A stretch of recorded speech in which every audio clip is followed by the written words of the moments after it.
Hello and welcome to Press Conference on RVN TV. I'm your host, Jim DeLorenzo, the principal of Jim DeLorenzo Public Relations.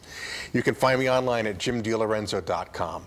The sports collectibles and trading cards market has been taking off in 2020 in spite of, or maybe because of, COVID-19 phenomenon that we're experiencing.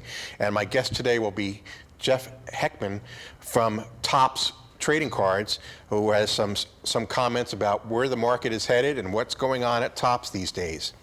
I have always found that my career in public relations is my true vocation, telling the stories of my clients and colleagues in a compelling way to drive sales, membership, and awareness. I have been blessed in my career, and I have many ideas that might be helpful to you. Please feel free to contact me directly, either by email at jim@jhdenterprises.com or by cell phone or text message at 215-266-5943. I would enjoy a conversation with you about how public relations might be able to help you tell your story and have stories that have an impact on your business. You can also find me on Twitter, Facebook, Instagram, and LinkedIn. My guest today has one of the best jobs in America, in my humble opinion. And you might agree with me. Jeff Heckman is the Director of E-commerce and New Product Development at TOPPS. Jeff has been with TOPPS in various capacities since 2012. He started his career selling tickets for the Los Angeles Galaxy, moved to Chicago to join a startup, worked at a sports marketing firm known as Intersport, got his MBA at Northwestern Kellogg School of Management, pivoted to working on a traditional brand management job at SC Johnson on the scrubbing bubbles business, and has been at TOPPS since 2012. Founded in 1938, the TOPPS company is the preeminent creator and brand marketer of physical and digital sports cards, entertainment cards, and collectibles, as well as distinctive confectionery products like gum and other candy. TOPPS' leading sports and entertainment products include Major League Baseball, National Football League, Major League Soccer, UEFA Champions League, English Premier League, Bundesliga, Indian Premier League, Star Wars, WWE, UFC, Wacky Packages, Garbage Pail Kids, Mars Attacks, and other famous trading cards, sticker album collections, and collectibles. Before joining TOPPS in 2012, Jeff had worked as a brand manager and account manager. With the COVID-19 pandemic changing not only our personal worlds, but also the worlds of business and sports, Jeff has helped TOPPS guide through the challenges of 2020 in what looks to be a record year for the famous company. So joining me today from Park Slope in Brooklyn is Jeff Heckman. Jeff, I'm really glad to have you on the show today. I really appreciate your time. And we've been talking along the way, but my understanding is from all the things I've been reading in the media, online, and in magazines, is that the trading card market has really taken off in 2020. To what do you attribute some of that success for TOPPS and others in this year of crisis? It's been an extraordinary year and very challenging and tough for a lot of businesses. But I think, luckily for TOPPS, we had kind of some tailwinds really helping us before the pandemic started, with some really strong rookie years, which people were chasing and collecting a lot of their cards. And then when the pandemic hit, I think some of the factors really helped TOPPS and trading cards out. When you have a situation where you have to be in lockdown and you have to do social distancing, collecting and opening trading cards with family members and friends in your tight household is a really great, safe, and fun activity. Also, too, you have social media, which is really easy to share cards, whether it's on YouTube or Instagram or Facebook, with your friends and family. You can open packs, and it's just a great medium to really share and have fun with what trading cards provide. And then I think lastly, you have a lot of people that were going back and, whether it's in their home or their attics, and finding their own old trading cards and just really having fun with their old trading cards, so they could go online, check out what TOPPS was doing today, and maybe buy some cards and have them delivered to their doorstep, and really kind of get back into the trading card industry and get that bug back again for them. It's interesting too, because I think there's a generational aspect of this that sometimes is overlooked, because you're of an age where you were collecting cards before you joined Topps. You were collecting cards as a young man during the boom of the 80s and 90s, and now you're having children, and your cohort are having children, and they're sharing that experience that they had in their childhood with their children. Do you see that as being a factor? Yeah, no question about it, Jim. I think there's, we refer to them as lapsed collectors at Topps, and what that means is there's a lot of people, I'm 41 years old, who collected during the trading card actual boom during the 80s and 90s, and trading cards were everywhere. Yeah. It was the social currency back in that time period. You'd go over to your friend's house, you'd be in the playground, you'd open packs of cards, you'd put them in binders. You really couldn't avoid trading cards. They were just such fun things to be a part of. And then, as the trading card kind of the boom happened, there was also a bust, unfortunately. So a lot of kids moved on to other activities in the late 90s and early 2000s, but they had such fond memories, and that nostalgia really brought a lot of people like me back into it. So as I have kids and they start to play sports and we start to watch sports, trading cards is just that natural activity that it's fun to connect with fathers and sons, fathers and daughters, even mothers and sons and daughters. So you're right. A lot of my generation has really got back into trading cards now. It's really neat. And I think the other thing that you mentioned that I think is definitely a phenomenon of these times is unwrapping the packages and doing a YouTube video of yourself unwrapping a package of cards. I was familiar with some of the unboxing or box opening videos of the last couple of years, and I think it's fascinating that it's now extended to the trading cards and collector's cards. What do you attribute that phenomenon to? Is it an idea of sharing because we're in lockdown and because we're so socially distant? It's an opportunity to, hey, I got this great pack of cards in the mail today. I ordered them through the Topps website, and I'm going to show you what I got. Has that really been a phenomenon just of this year, or is that something that started maybe in the last year or so? Well, it started in the past, but I would say the fun thing about opening trading cards is just the thrill of the chase. You're not quite sure what you're going to get, and you're hoping for your favorite player or somebody from your team or the best player in whatever sport you're looking to collect, or the hottest rookie. So you always have that thrill of the unknown. And then in the years, before 2020, we have this phenomenon called case breaking, or it's similar to like box openings. Is you have people that will go online on YouTube, Instagram, and they will open up packs and boxes of cards. And what they can do is some people will sell them, some people will give away spots. So it might be you, me, my friends, your friends, and like you go around and you say, okay, there's spots 1 through 10, and when your spot comes around, Jim, you might get a LeBron James card, you might get a Mike Trout card. So it's kind of that fun and that thrill.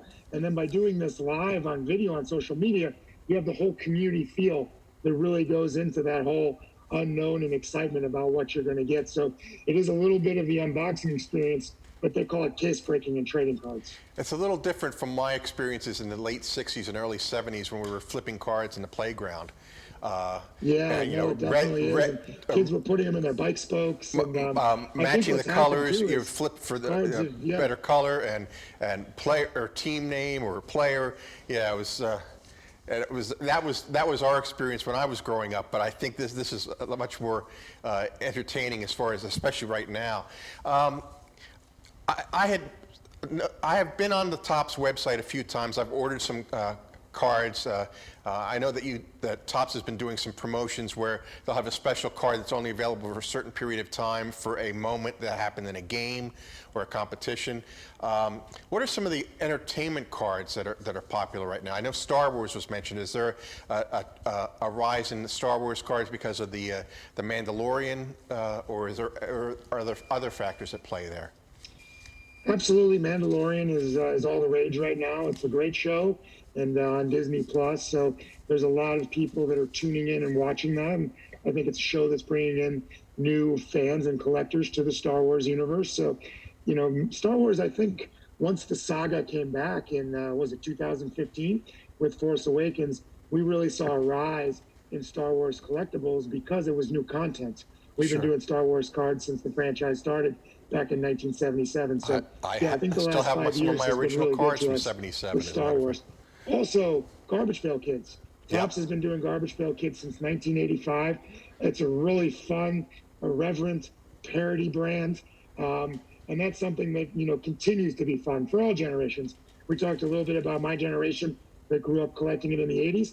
And now even my son, who's 7, gross, funny, bathroom humor, it kind of never goes out of style. So between Garbage Pail Kids, between Star Wars, we had the Stranger Thing license. That's a very fun, successful show on Netflix that kind of plays into, and it has a lot of nods and winks to the 80s as well. So it's kind of, into the heyday of what trading cards were.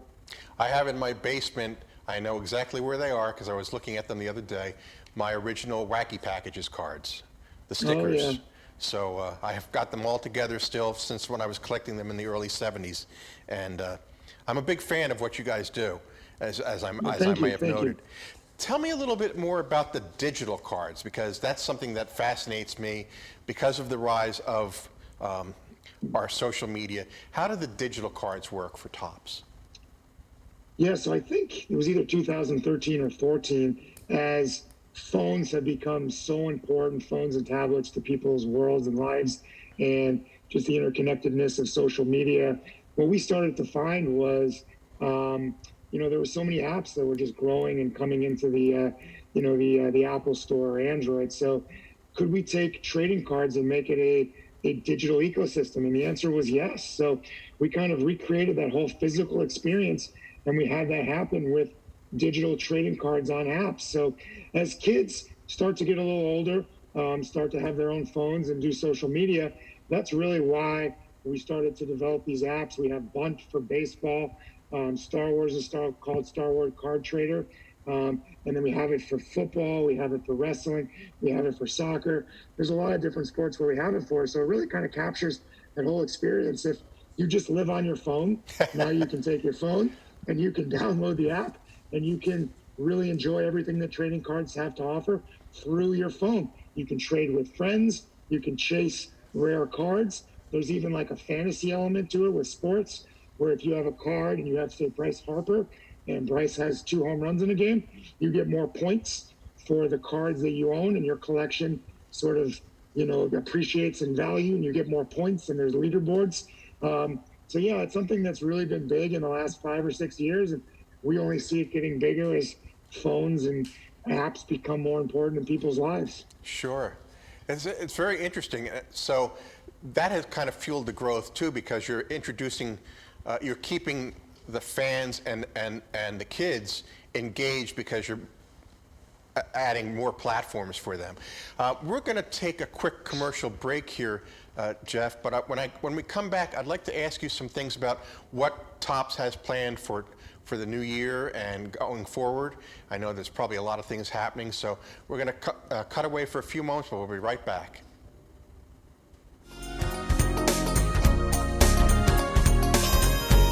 This plus this equals this plus this and this. Don't drink and drive. What makes a temple owl? Meet Stella. She's wise, fierce, and she's not alone. Temple University, where owls call home. We are the cherry and white. The city is our classroom, and we lead the rush hour, making our mark on every field around the world. A world without Temple, well, that's like the sky without the North Star. Temple, never stopping. The family law firm of Shemtab Dragonovsky Taylor will help you move through and beyond your divorce. We are a full-service boutique family law firm located in Blue Bell, Pennsylvania. We handle cases in Montgomery County, Chester, Bucks, Delaware, and Philadelphia counties. We have 6 highly experienced lawyers and have represented clients for more than 30 years regarding these issues. Our clients depend on us to sort through the complicated issues involved in divorce and division of assets, spousal and child support, and custody. We listen to them, we gather the information, and we help them make informed decisions. We pride ourselves in our knowledge and our experience. We try to settle cases when we can, but we zealously advocate for our clients at trial as experienced and successful litigators. If you need help on any of these family life issues, please call us for an appointment at 215-542-2105 or check us out on our website at www.shemtoblaw.com.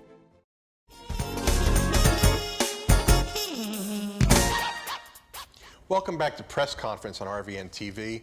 I'm your host, Jim DeLorenzo, and my guest today is Jeff Heckman from TOPPS, the brand manager and director of e-commerce for TOPPS.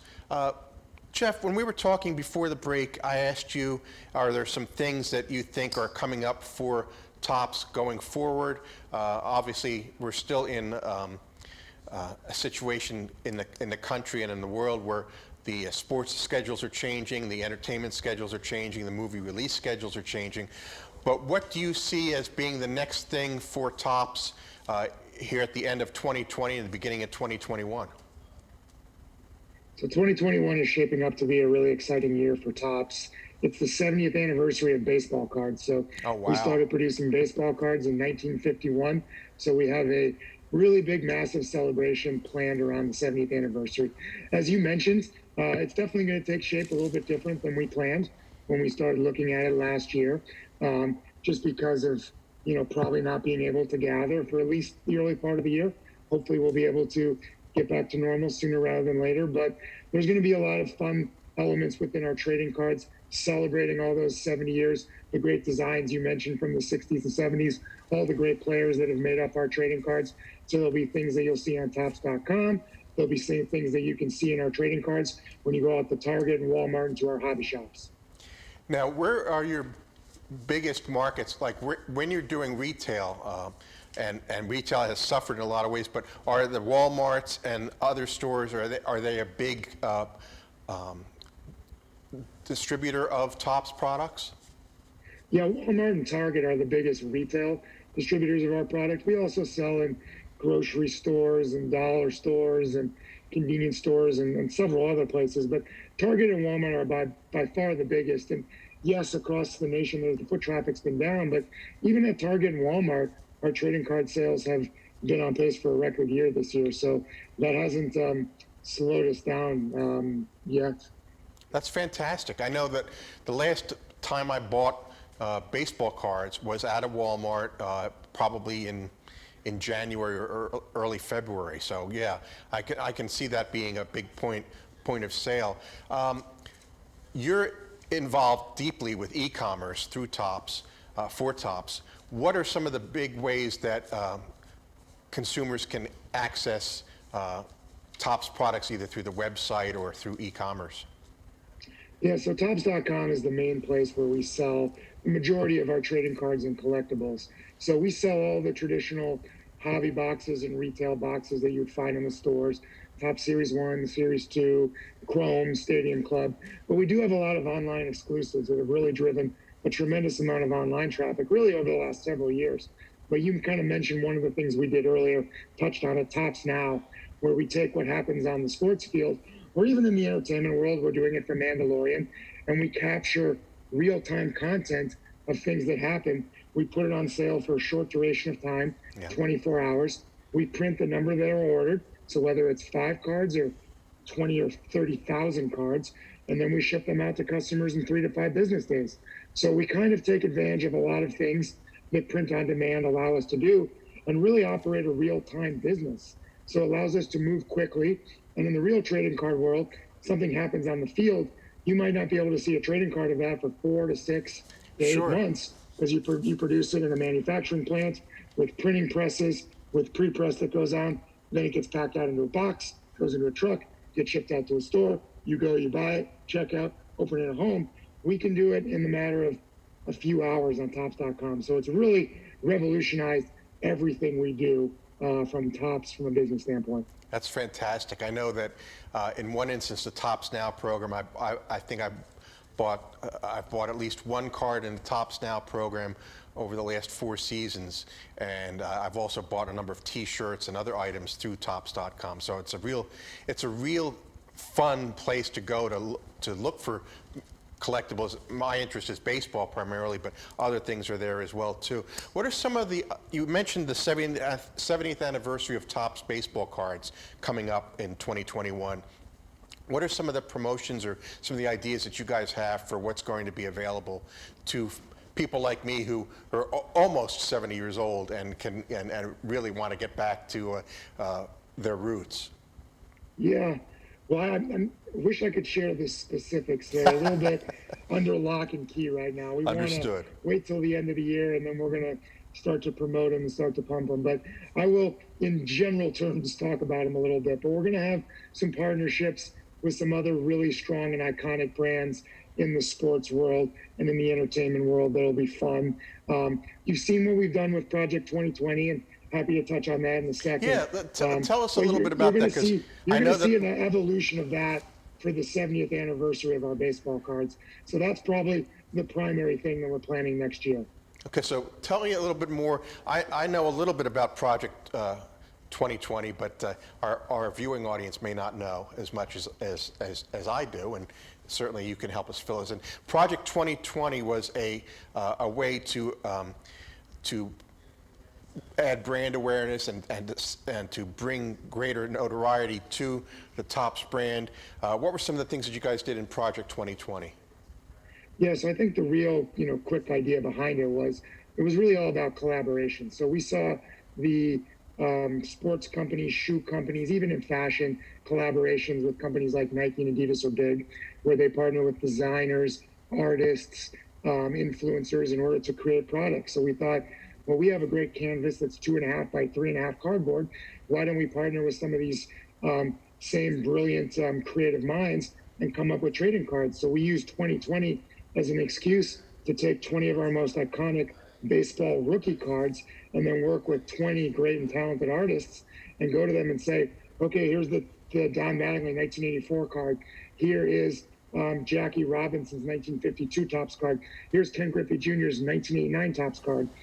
You guys take it and you guys use your own style and your own imagination to really reimagine and redesign these cards. We put them on sale for 48 hours on the Topps website, and then we print the number of cards that are ordered.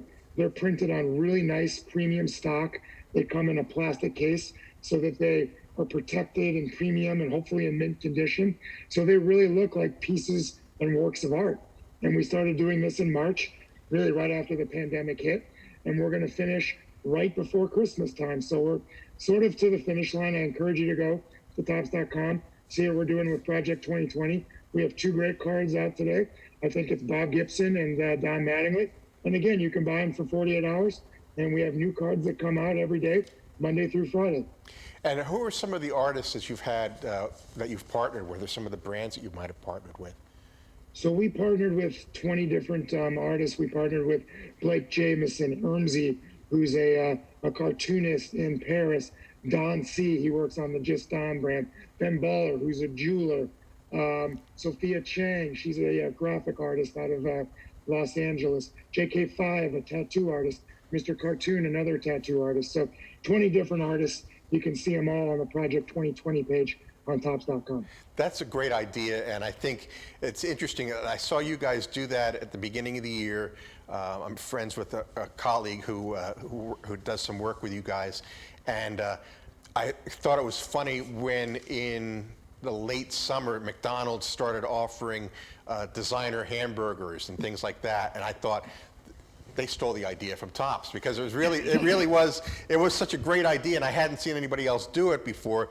And then now you're starting to see other companies doing these special designs and limited editions. That's really a fascinating way to do that. Have other artists approached you, or have you approached other artists, or are there people that that you have in your quiver that you can't tell us about, but are some big names involved for next year?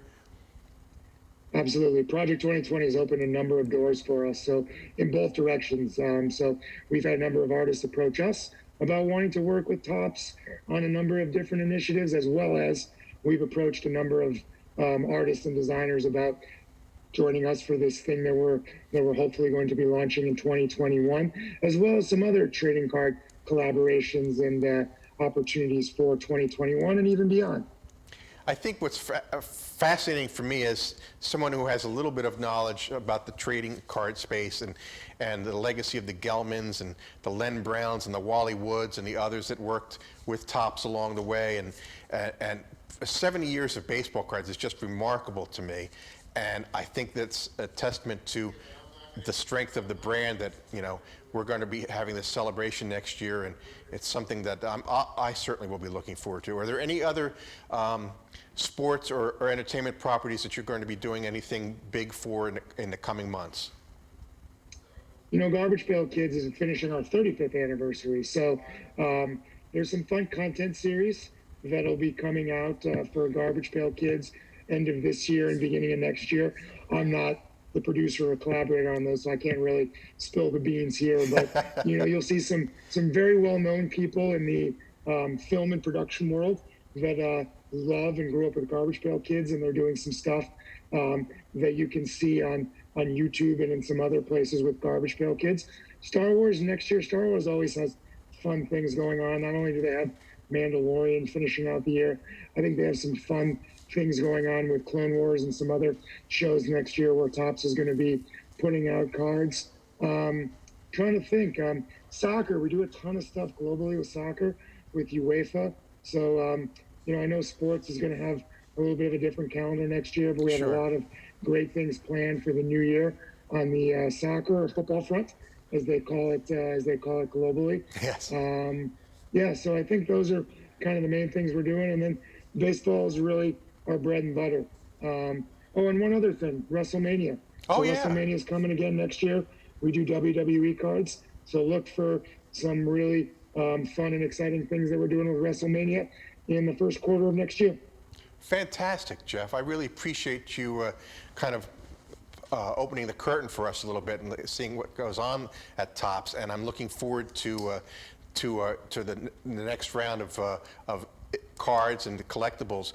Where can people go if they want to see the brand online, and what are some ways that they could get in touch with you guys? So you can follow us on all the social channels, Twitter, Facebook, Instagram. Those are probably YouTube. Those are the places where we have the biggest presence. So if you want to reach out and get in touch, Toppps.com, you can go there. We have a customer service link where you can reach out to people through Toppps.com. And then hobby shops, go to your local hobby shops, Targets, Walmarts, buy products there. And those are all great ways to find what we're doing for Topps and interact with anything that we're doing in the Topps world. Well, thank you again, Jeff, for being my guest today. I really appreciate your time, and I look forward to continuing our conversations down the line. And I want to thank our viewers for tuning in today. I always look forward to hearing your stories. Feel free to give me a call at 215-266-5943 or to email me at jim@jhdenterprises.com. Remember that everyone has a story to tell, but not everyone knows how to tell it. Thank you for watching. We'll see you all again very, very soon.